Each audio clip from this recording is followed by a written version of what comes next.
They called us ash. Broken. Scattered. They said humanity was a failed spark in the cosmic dark, nothing more than a smear on the galaxy's tapestry, a species doomed to smolder out before ever catching flame. Our homeworld burned first, left to rot beneath nuclear storms and choking clouds of dust. The great alien fleets watched from orbit, glass-eyed and silent, recording data for their cold archives. The elderly scribes called it the final flicker, expecting to catalog the moment our last breath left our bodies and humanity dissolved into history. But we refused to die quiet. In the ashes of our cities, we learned to crawl through concrete bones. Our children clawed out of rubble with bloodied nails, coughing dust that tasted like old sorrow.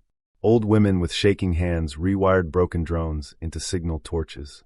Men and women painted war songs on cracked walls with soot and blood, humming hymns of defiance to no one but the dead stars above. We dug deeper than the earth itself, scraping warmth from molten rock, forging new lungs in the volcanic steam.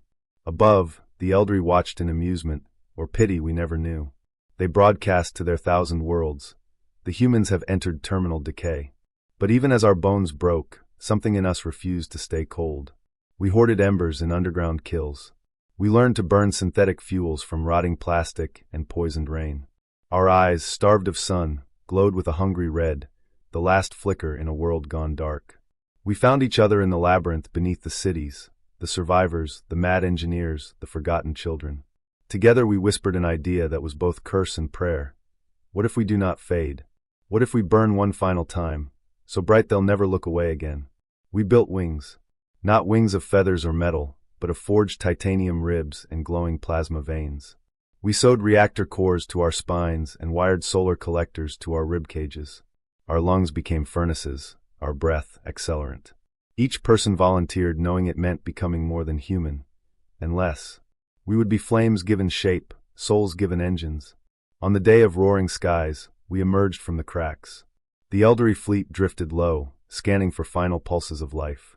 Instead, they saw figures crawling from molten holes, their bodies ablaze with inner suns. Then, one by one, we ignited. We screamed. Oh, how we screamed. Not in agony, though pain was there, but in sheer, terrible joy.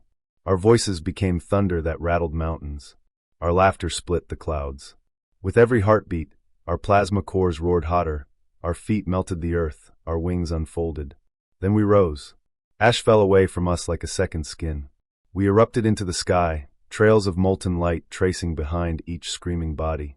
The elderly's sensors, designed to measure calm and predict controlled outcomes, broke under the storm of energy we hurled into their face. Their pilots staggered, their consoles overloaded by the seismic waves of our sonic howls. The first wave of human phoenixes slammed into their lowest ships, exploding in fountains of burning blood and fused steel. The impact shattered carrier hulls like wet paper. The second wave tore into observation platforms, cracking crystalline domes and hurling alien scholars into the void. And with each death, more of us ignited from the ground below, screaming higher, hotter, brighter. We didn't just want revenge. We wanted them to see us, to understand that in the ashes they named us, there was always a seed of flame, that we would rather become stars in our own deaths than ever bend or beg. The elderly retreated in panic, fractal formations unraveling as the fiery human silhouettes kept rising. Those who managed to flee carried stories of burning angels with human faces, voices that cracked the cosmic silence. They told of eyes like molten iron and hands that clawed open armored hulls with furious tenderness. When the last of them vanished beyond the stratosphere, the night above Earth glowed like a forge. Wreckage rained into oceans that hissed in protest. Survivors down below watched, faces smeared with soot and tears, as the sky turned into a cathedral of falling embers. And in that final hour, the last of us, the final phoenixes, gathered above the clouds. We circled each other in spirals of incandescent rage and love, voices tangled in one long, defiant hymn. Together we ascended, past the stratosphere, past the broken hulls drifting like charred bones, until we burst into orbit, lighting up the dead night with our collective, impossible fire. Out among the stars, we left trails of ourselves, comet-like echoes of souls that refused to fade. We seeded the void with the memory of humanity's final dance, a dance of scream and flame and unstoppable rising.